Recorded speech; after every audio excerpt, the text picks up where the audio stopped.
મિત્રો spectrum high school PS Patel 39 વર્ષનો મારો અનુભવ છે એનો હું ટીચિંગમાં ઉપયોગ કરું છું। મારી જુદી જુદી મેથડ જે હું સમજાવતો જાઉં છું। ગુજરાત રાજ્ય લેવલે કેઆરપી આરપી તેમજ શિક્ષણના તમામ ક્ષેત્રોમાં લેખન સહિત તમામ જગ્યાએ કામ કરેલું છે। એવા મારા બહોળા અનુભવનો હું ઉપયોગ મારા ટીચિંગ દરમિયાન કરું છું। મારો લાભ અવશ્ય લેજો એવું ખાસ જણાવું છું। Good morning all friends. હવે આજે આપણે પ્રોટીન ઉપર જઈએ છીએ। પ્રોટીન, ચલો પ્રોટીન જે છે એ જીવંત પ્રણાલીઓમાં રહેલા અગત્યના જૈવિક અણુઓ છે। પ્રોટીઓસ ગ્રીક શબ્દ છે, એના ઉપરથી આ પ્રોટીન નામ અસ્તિત્વમાં આવ્યું છે। પ્રોટીઓસ ગ્રીક શબ્દનો અર્થ થાય છે અતિ મહત્વપૂર્ણ, એટલે કે પ્રાથમિક, જે અગત્યનું હોય તે। આપણું જે શરીરનું વૃદ્ધિ અને નિભાવ જે છે એને માટે પણ પ્રોટીન જરૂરી હોય છે। આપણા જીવનના જે બંધારણ છે અને વિવિધ કાર્યો છે એને માટે પણ પ્રોટીન જે છે જરૂરી હોય છે। આપણા શરીરના વિવિધ ભાગોમાં પ્રોટીન રહેલા હોય છે જે વિવિધ કાર્યો સાથે સંકળાયેલા હોય છે। પ્રોટીન જે છે એનું એ આલ્ફા એમિનો એસિડના પોલિમર સંયોજનો છે। શું છે? તો આલ્ફા એમિનો એસિડ ના પોલિમર છે એમ કહી શકાય। ચલો પ્રોટીનનો સ્ત્રોતની વાત કરીએ તો એ જે છે એ દૂધ,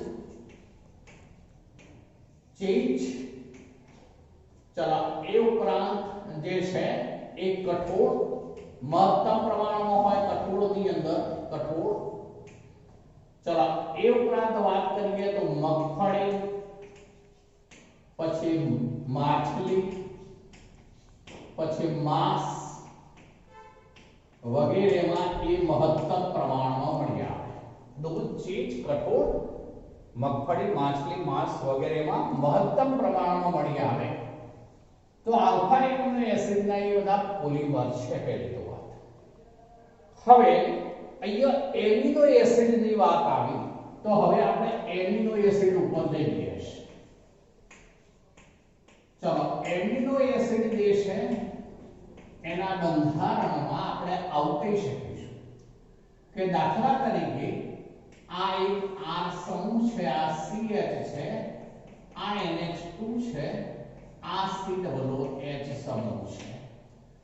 હવે એમિનો એસિડ કોમન બોલું ત્યારે તો અર્થ આવો થાય કે COOH ગ્રુપ છે, ત્યાર પછી જે કાર્બન હોય એમાંથી ગમે તે કાર્બન ઉપર NH2 સમૂહ આવેલો હોઈ શકે।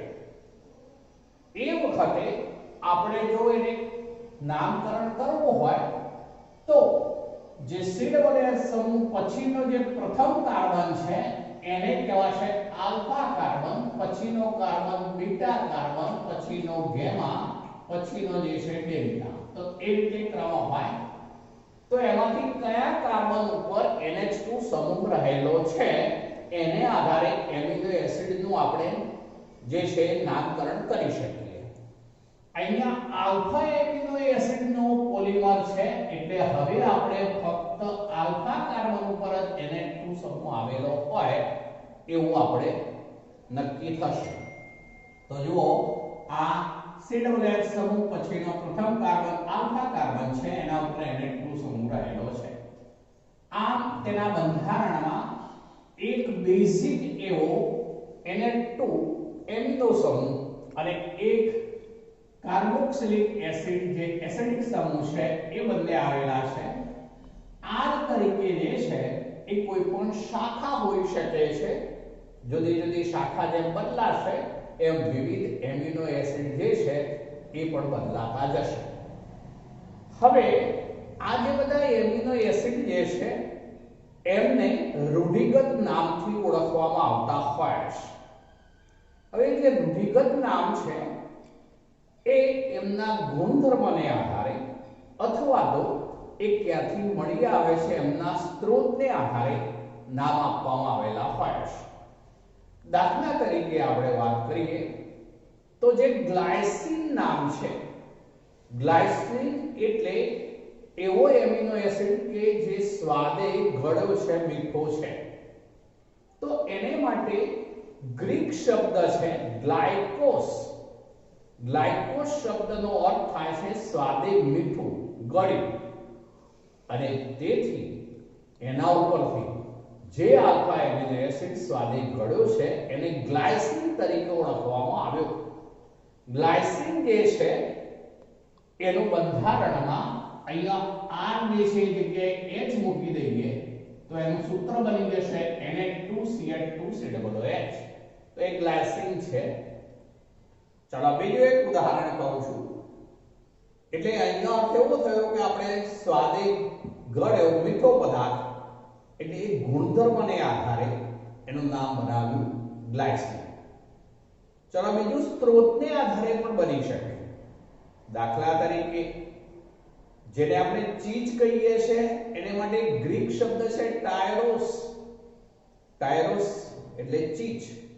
એમાંથી જે મળી આવતો એમિનો એસિડ છે એને કહેવામાં આવ્યું છે ટાયરોસિન. ટાયરોસિન તરીકે ઓળખાશે. તો આ રીતે તેઓ ક્યાંથી મળી આવે છે તે સ્ત્રોત અથવા તો તેમના ગુણધર્મોને આધારે તેમના રૂઢિગત નામ જે છે આપવામાં આવેલા હોય છે. ચલો એ ઉપરાંત જે આ બધા એમિનો એસિડ છે તેમને ત્રિઅક્ષરી રીતે અથવા એક અક્ષરી રીતે ટૂંકમાં પણ દર્શાવવાની પ્રથા છે.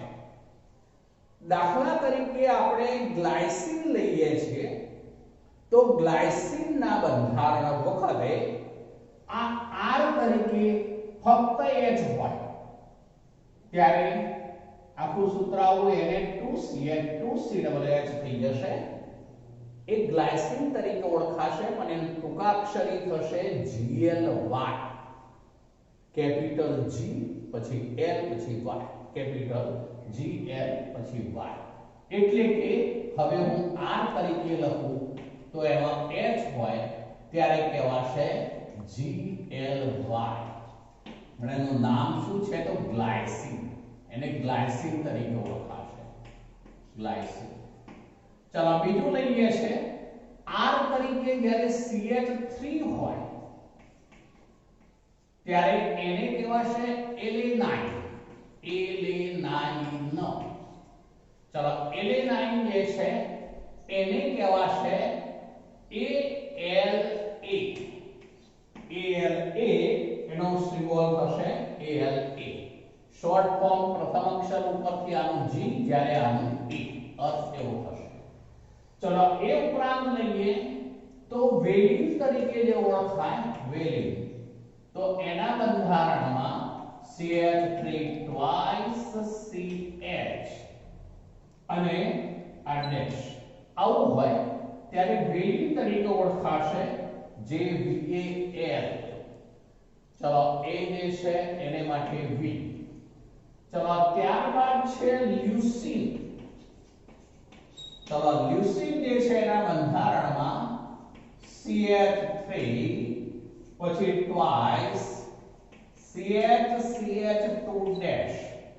ચલો એનું શોર્ટ ફોર્મ છે LEU જેને કેપિટલ L દ્વારા દર્શાવાય છે. આ રીતે આપણે માનો કે ફિનાઇલ એલેનાઇન લેવું છે.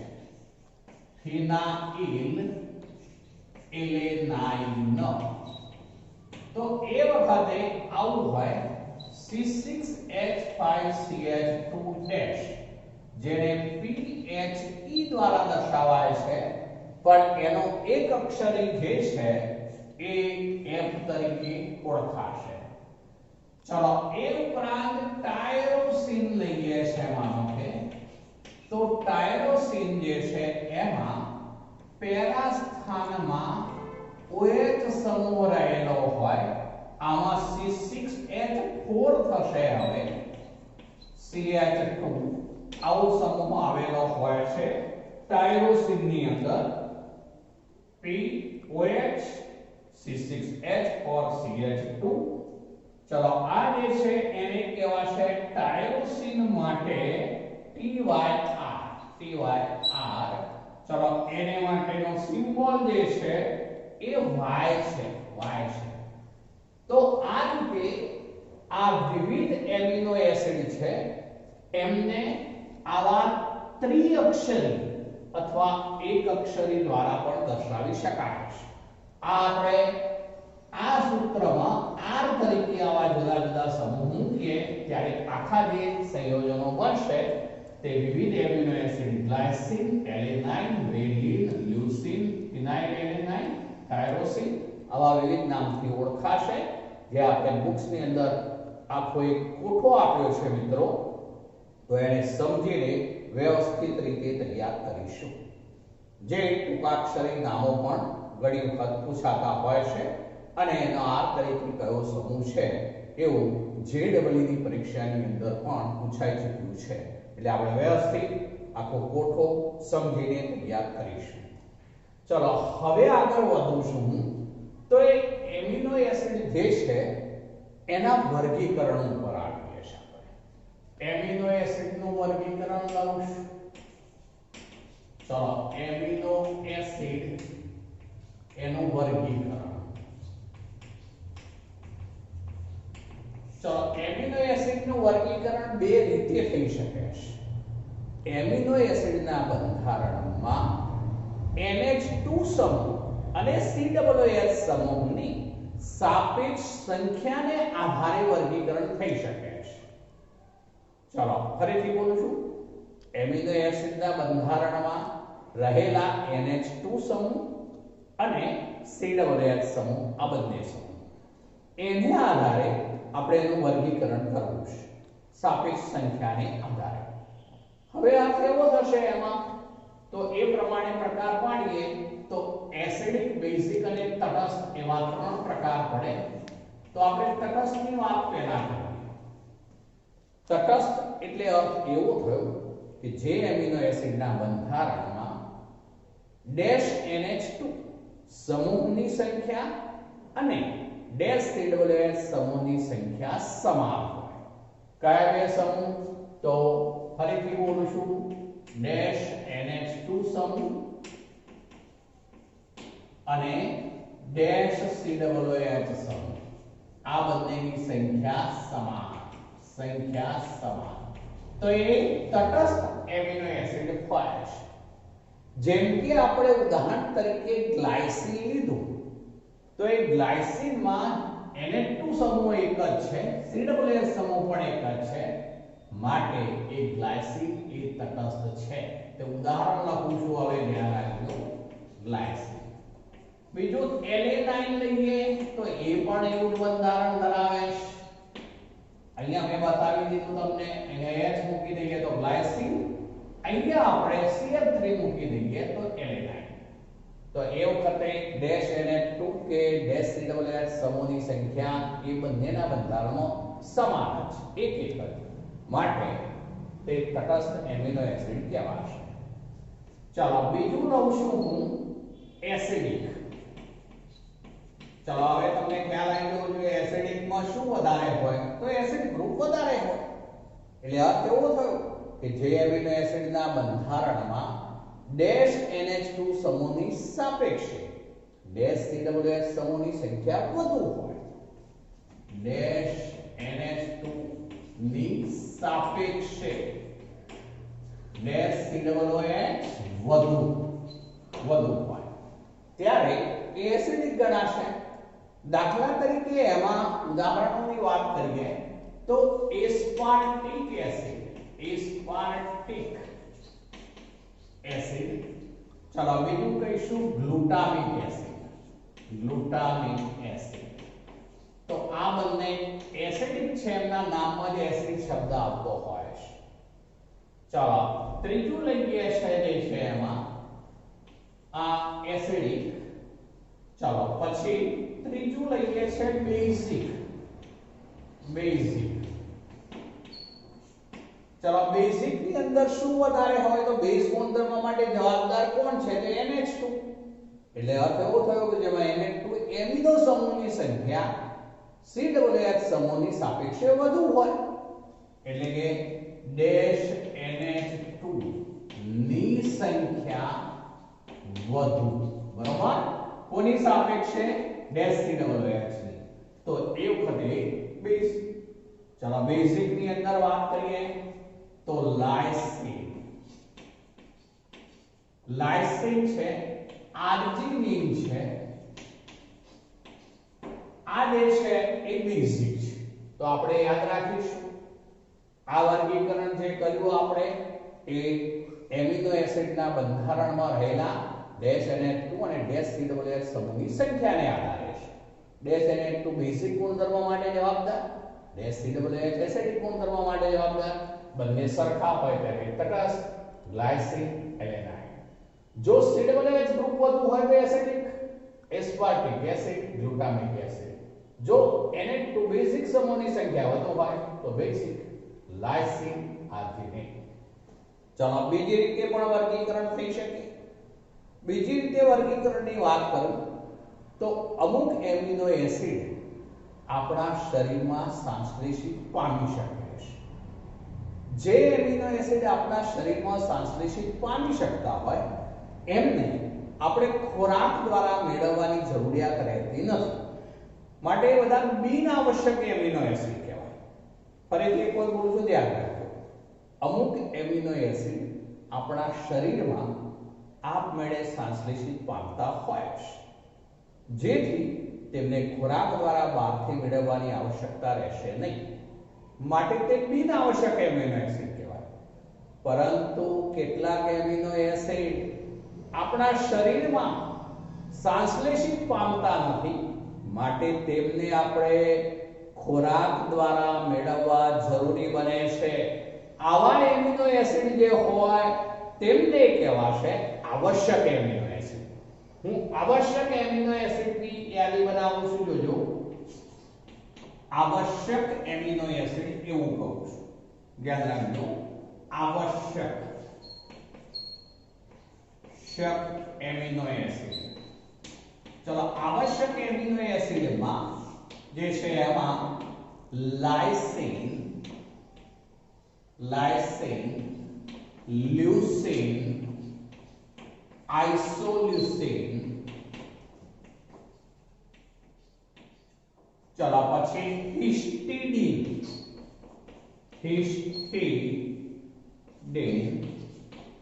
આર્જિનિન વેલિન મિથિયોનિન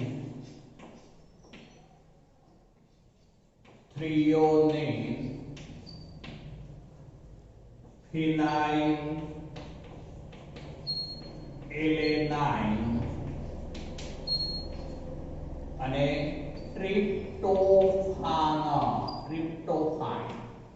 ચલો આ બધા જે છે એ આવશ્યક એમિનો એસિડ છે લાઇસિન લ્યુસીન આઇસોલ્યુસીન હિસ્ટિડીન આર્જિનિન વેલિન મિથિયોનિન થ્રિયોનિન ફિનાઇલ એલેનાઇન ટ્રિપ્ટોફાન આ બધા આવશ્યક એમિનો એસિડ છે તે સિવાયના જે બાકી રહ્યા દાખલા તરીકે ગ્લાયસિન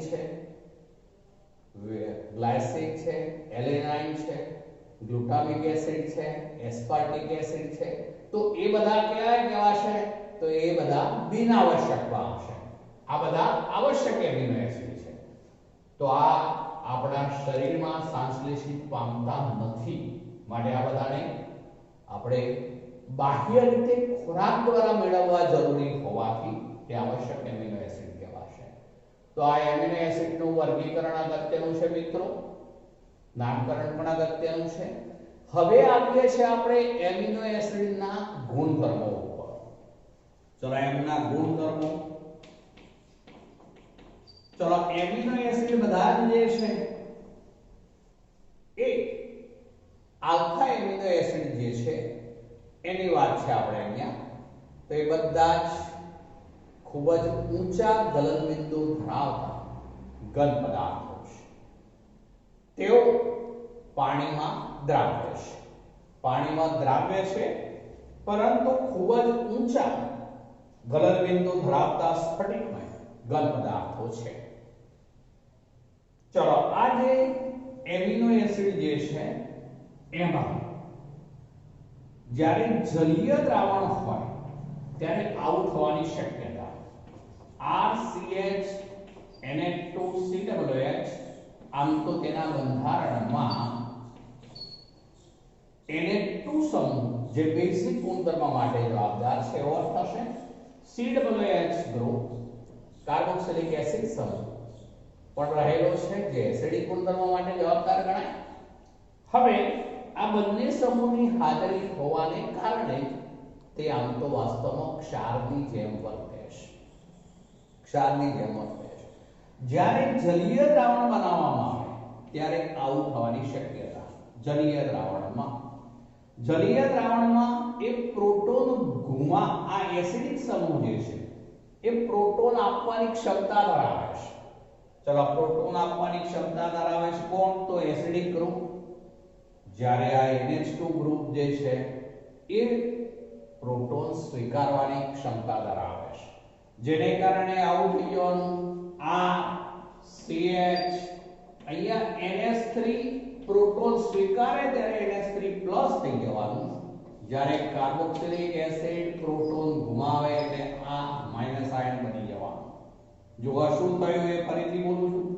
જલીય દ્રાવણની અંદર જે છે એ આ પ્રમાણે કાર્બોક્સિલિક એસિડ સમૂહ છે એ પ્રોટોન આપવાની ક્ષમતા ધરાવે છે, પ્રોટોન આપી શકે છે, એટલે આવું થયું. CO H એને પ્રોટોન H+ તરીકે આપી દીધો.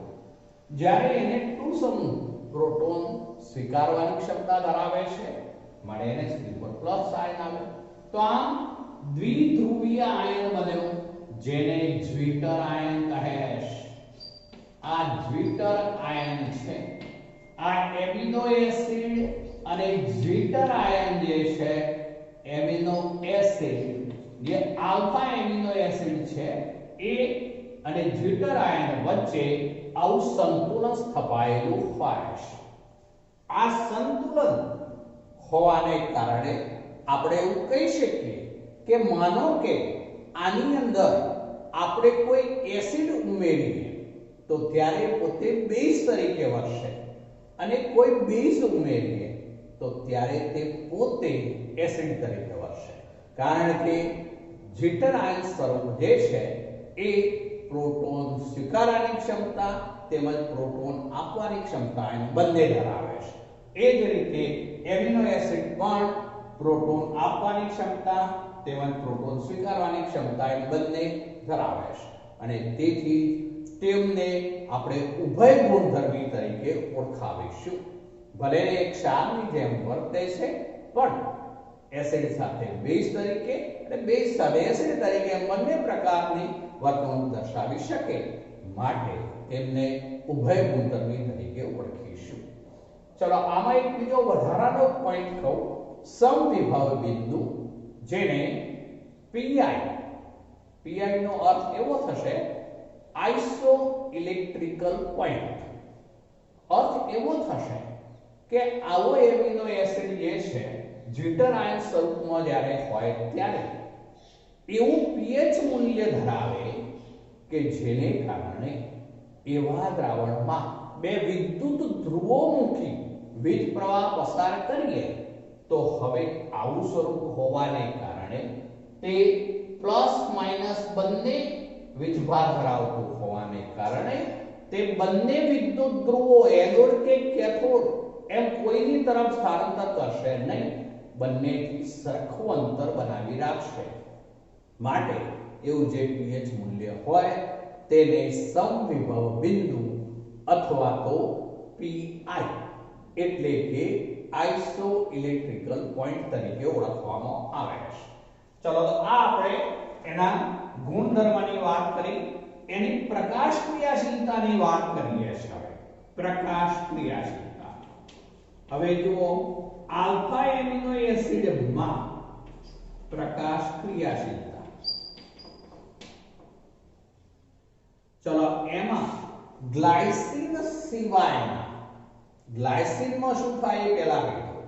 જો પ્રકાશ ક્રિયાશીલતા માટેની શરત શું છે તો તે સંયોજનના બંધારણમાં કિરાલ કાર્બન અસમ કાર્બન હોવો જરૂરી છે અને વસ્તુ પ્રતિબિંબની રચના બનતી હોય ત્યારે જ તે પ્રકાશ ક્રિયાશીલતા દર્શાવી શકે. હવે ગ્લાયસિનની વાત કરું પહેલા તો ગ્લાયસિન એટલે આપણે અહીંયા શું મૂકી દેવાનું H. ચલો જો ત્યાં H મૂકી દઈએ આપણે તો ગ્લાયસિન જે છે એમાં કિરાલ કાર્બન બની શકે નહીં કારણ કે આ કાર્બન જે છે એના ઉપર બંને H થઈ ગયા. આપણે કિરાલ કાર્બનની અથવા અસમ કાર્બનની વ્યાખ્યા શું છે તો જે કાર્બન સાથે જોડાયેલા ચારે પરમાણુ કે સમૂહ જુદા જુદા હોય તેને જ કિરાલ કાર્બન કહે છે, તેને જ અસમ કાર્બન કહે છે. પ્રકાશ ક્રિયાશીલતા માટે પહેલી શરત છે અસમ અથવા કિરાલ કાર્બન હોવો જરૂરી છે અને બીજું કે વસ્તુ પ્રતિબિંબની રચના બનાવતો હોવો જોઈએ. એટલે ગ્લાયસિનમાં પ્રકાશ ક્રિયાશીલતા નથી પણ ગ્લાયસિન સિવાયના જે બધા આલ્ફા એમિનો એસિડ છે એ બધા જ પ્રકાશ ક્રિયાશીલતા દર્શાવશે. હવે એ પ્રકાશ ક્રિયાશીલતા દર્શાવતી વખતે નિયમ એ રીતનો છે કે જે સમૂહ સૌથી વધુ ઓક્સિડેશન પામતો હોય તે સમૂહને સૌથી ઉપર દર્શાવવો જરૂરી હોય છે. તો હવે આપણે આવું દર્શાવવું પડશે.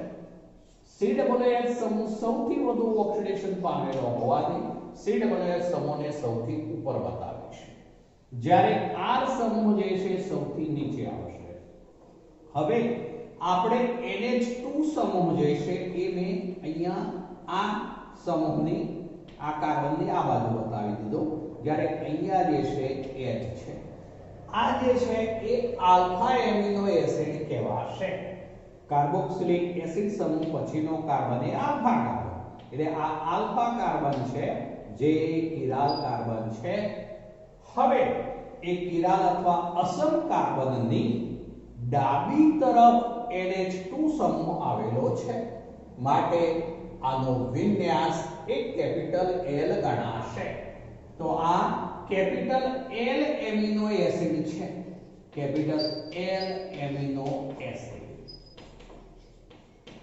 આપણે જે કુદરતમાંથી જે પ્રાપ્ત થતા જે વિવિધ આલ્ફા એમિનો એસિડ છે એ મોટા ભાગે L વિન્યાસ ધરાવે છે. યાદ કરી લો કાર્બોહાઈડ્રેટની વાત કરીએ તો એમનો વિન્યાસ કેપિટલ D હતો. બધા જ કાર્બોહાઈડ્રેટનો વિન્યાસ કેપિટલ D હતો. જ્યારે આ જે છે કુદરતમાંથી પ્રાપ્ત થતા જે આલ્ફા એમિનો એસિડ છે એ આલ્ફા એમિનો એસિડ એમનો વિન્યાસ મોટા ભાગે કેપિટલ L હોય છે માટે કેપિટલ L એમિનો એસિડ તરીકે ઓળખીશું. એનો અર્થ એવો થશે કે આ રીતે જ્યારે બંધારણ હોય ત્યારે અસમ કાર્બનની ડાબી તરફ ડેશ NH2 સમૂહ આવેલો હોય છે. અહીંયા NH2 સમૂહનું મહત્વ કાર્બોહાઈડ્રેટમાં શું હતું? છેલ્લા કિરાલ કાર્બન પર રહેલા OH સમૂહનું મહત્વ હતું. જેમાં OH સમૂહ એમાં આપણે જમણી તરફ હોય ત્યારે એનો વિન્યાસ કેપિટલ D ગણતા હતા. જ્યારે અહીંયા કિરાલ કાર્બનની ડાબી તરફ પણ NH2 સમૂહ હોય આમાં એમિનો એસિડમાં માટે તેનો વિન્યાસ કેપિટલ L ગણાશે. આપણે સંશ્લેષિત કરીને કેપિટલ D વિન્યાસ વાળા એમિનો એસિડ બનાવી શકીએ પણ કુદરતમાંથી જે મળી આવે છે એ તો મોટા ભાગે કેપિટલ L વિન્યાસ જ ધરાવતા હોય છે માટે આપણે આ બરોબર યાદ રાખીશું. ચલો હવે આગળ વધીએ છે કે પ્રોટીન સંયોજનો જે છે એનું બંધારણ શું છે તે પ્રોટીનના બંધારણ ઉપર આવીએ છે. હવે વિવિધ આલ્ફા એમિનો એસિડ જે છે એ જોડાવાથી પ્રોટીન બનતો હોય છે. કેમ? તો પ્રોટીનના જળ વિભાજનથી વિવિધ આલ્ફા એમિનો એસિડ મળતા હોય છે. તો વિવિધ આલ્ફા એમિનો એસિડનું જોડાણ કરીએ આપણે તો તેમાંથી ફરીથી શું બની જશે તો પ્રોટીન, તો એમાંથી પ્રોટીન બની જશે. તો હવે આપણે એવા ઉદાહરણ ઉપર લઈએ છે. દાખલા તરીકે આપણે આવું લઈએ છે NH2 CH2 C double bond O OH. આ જે લીધું છે આપણે એ ગ્લાયસીન નું સૂત્ર છે, ગ્લાયસીન, જેને શોર્ટ ફોર્મ કહેવાશે GLY. ચલો એને બદલે હું બીજું પણ સાથે લઉં છું, બીજું ઉદાહરણ લઉં છું. આ તો લીધું ગ્લાયસીન, બીજું જે લઉં છું એ આટલું ચેન્જ કરું છું. એમાં આ NH2 સમૂહ પછી CH, અહીંયા આપણે CH3 સમૂહ લઈએ છે, અહીંયા આ C ડબલ બોન્ડ O આ OH. ચલો આ જે છે એને કહેવાશે એલેનાઇન. આનું નામ છે એલેનાઇન. ચલો જેનું શોર્ટ ફોર્મ આપણે આગળ બનાવી દીધું ALA. હવે અત્યારે મેં જુદા જુદા બે એમિનો એસિડ લીધા છે. આવા બે સમાન પણ હોઈ શકે, જુદા જુદા પણ હોઈ શકે.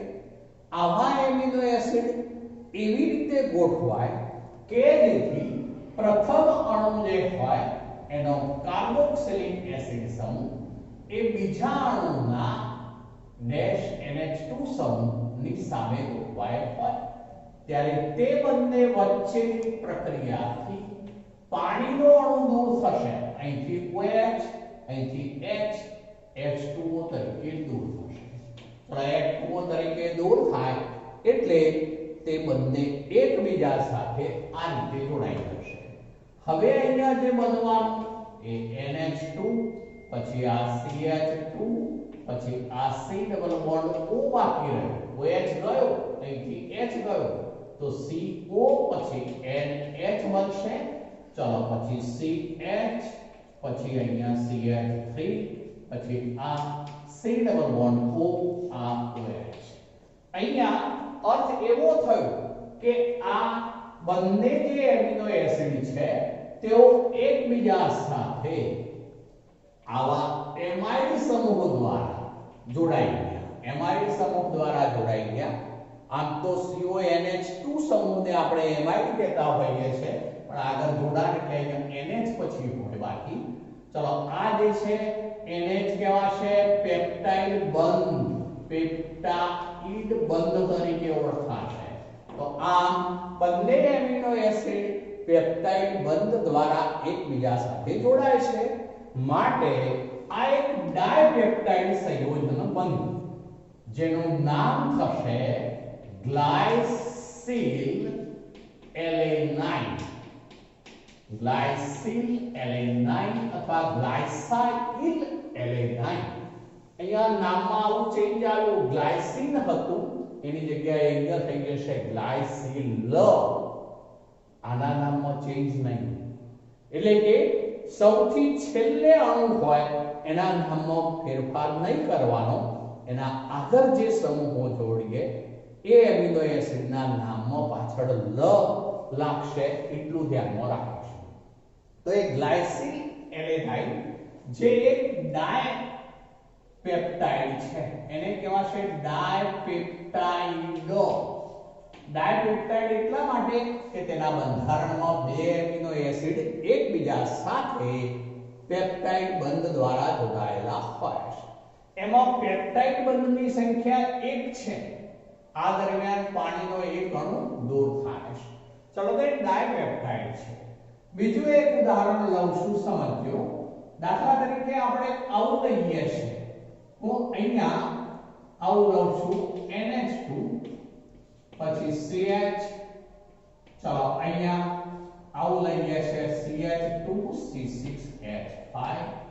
ચલો પછી આ C ડબલ બોન્ડ O આ OH પ્લસ. ચલો બીજું હું આવું લઉં છું Na2 CH2 C double bond O OH. ચલો ત્રીજું હું આવું લઉં છું જેમાં Na2 CH CH3 C C એટલે મેં શું લીધું તો આ લીધું એક ફિનાઇલ એલેનાઇન છે, ફિનાઇલ એલેનાઇન, જેને આપણે શોર્ટ ફોર્મ શું બતાવ્યું હતું આગળ તો PHE. ચલો આ જે છે ગ્લાયસીન છે, ગ્લાયસીન એટલે કે GLY.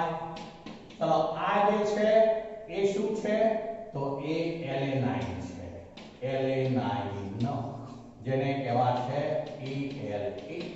ચલો હવે આ જુદા જુદા ત્રણ એમિનો એસિડ છે, તેઓ જ્યારે એકબીજા સાથે જોડાય ત્યારે આવું બનવાનું, અહીંથી OH અહીંથી H એટલે કે 2 નો એક અણુ, અહીંથી OH અહીંથી H એટલે 2 નો બીજો અણુ, 2H2O દૂર થઈ જવાના. ચલો 2H2O દૂર થાય એટલે એમાંથી આવું બની જવાનું, હવે 2H2O દૂર થઈ ગયા. ચલો હવે બનવાનું એ NH2. ચલો પછી CH, પછી અહીંયા CH2C6H5. ચલો અહીંયા C ડબલ બોન્ડ O, પછી NH. ચલો પછી આવશે NH, પછી આવશે અહીંયા CH2. ચલો પછી આવશે પાછું C ડબલ બોન્ડ O, ફરીથી પાછું અહીંયા NH. ચલો પછી આવશે CH3, પછી આવશે C ડબલ બોન્ડ OH. હવે જુઓ આ જે બન્યું એની અંદર આપણે ત્રણ જુદા જુદા એમિનો એસિડ એકબીજા સાથે જોડી દીધા છે, ત્યારે પેપ્ટાઇડ બંધની સંખ્યા આ એક એ ઉપરાંત આ બીજો બે પેપ્ટાઇડ બંધ બન્યા. જુઓ એટલે પેપ્ટાઇડ બંધની સંખ્યા છે, બે પેપ્ટાઇડ બંધથી ત્રણ એમિનો એસિડ જોડાય માટે આ ટ્રાયપેપ્ટાઇડ છે, આને કહેવાશે ટ્રાયપેપ્ટાઇડો, ટ્રાયપેપ્ટાઇડ. ચલો એનું નામ બનાવવું હોય તો આવું નામ થશે આપણું ફિનાઇલ, પછી એલેનાઇલ, પછી ગ્લાયસીલ, પછી શું કહીશું એલેનાઇન, એલેનાઇન, ફિનાઇલ એલેનાઇલ ગ્લાયસીન એલેનાઇન. પાછળવાળામાં ચેન્જ નહીં થાય, આગળનામાં આપણે ગ્લાયસીન શબ્દ કર્યો, અહીંયા એલેનાઇલ શબ્દ કર્યો. તો એમ આ ટ્રાયપેપ્ટાઇડ છે, જેમાં જ્યારે ત્રણ અણુ જોડાય ત્યારે ટ્રાયપેપ્ટાઇડ કહીશું. પાણીના બે અણુ દૂર થશે ત્યારે પેપ્ટાઇડ બંધની સંખ્યા પણ બે હશે. ચલો આ જ પ્રમાણે સમાન અથવા જુદા જુદા ચાર એમિનો એસિડ જોડાય તો ત્યારે પાણીના ત્રણ અણુ દૂર થાય, પેપ્ટાઇડ બંધની સંખ્યા 3 હોય. પણ ચાર એમિનો એસિડ જોડાયા માટે ટેટ્રાપેપ્ટાઇડ કહેવાશે. 5 જોડાય તો પેન્ટાપેપ્ટાઇડ, 6 જોડાય તો હેક્સાપેપ્ટાઇડ. 10 કરતા વધુ એમિનો એસિડ આ રીતે જ્યારે પેપ્ટાઇડ બંધ દ્વારા જોડાશે ત્યારે તેમને પોલીપેપ્ટાઇડ કહેવાશે. ફરીથી બોલું છું, હવે પોલીપેપ્ટાઇડ જ્યારે 10 કરતા વધુ એમિનો એસિડ એકબીજા સાથે પેપ્ટાઇડ બંધ દ્વારા જોડાય ત્યારે તેને પોલીપેપ્ટાઇડ કહે છે. આગળ બોલું છું, જે પોલીપેપ્ટાઇડ માં 100 કરતા વધુ એમિનો એસિડ જોડાયેલા હોય અને તેમનું જે આણ્વીય દળ છે એ 10,000 યુનિફાઈડ માસ થતું હોય ત્યારે તેને કહેવાશે પ્રોટીન. તો આ રીતે શું બોલું છું એ જોજો. 10 કરતા વધુ એમિનો એસિડ, તો એ વખતે એમિનો એસિડ જોડાતા શું બને? Polypeptide, polypeptide.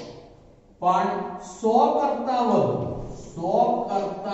વધુ એમિનો એસિડ જોડાય અને શબ્દ વાપરું છું અને સાથે એમ કહેવાશે એમિનો એસિડ જોડાય અને સાથે 10,000 ની આસપાસ, 10,000 કરતા પણ વધુ, 10,000 કરતા 10,000 યુનિફાઈડ માસ હોય એટલે Q લખી દઉં છું આગળ, યુનિફાઈડ માસ કરતા વધુ આણ્વીય દળ ત્યારે તેને કહીશું પ્રોટીન, ત્યારે એને પ્રોટીન કહેવાશે.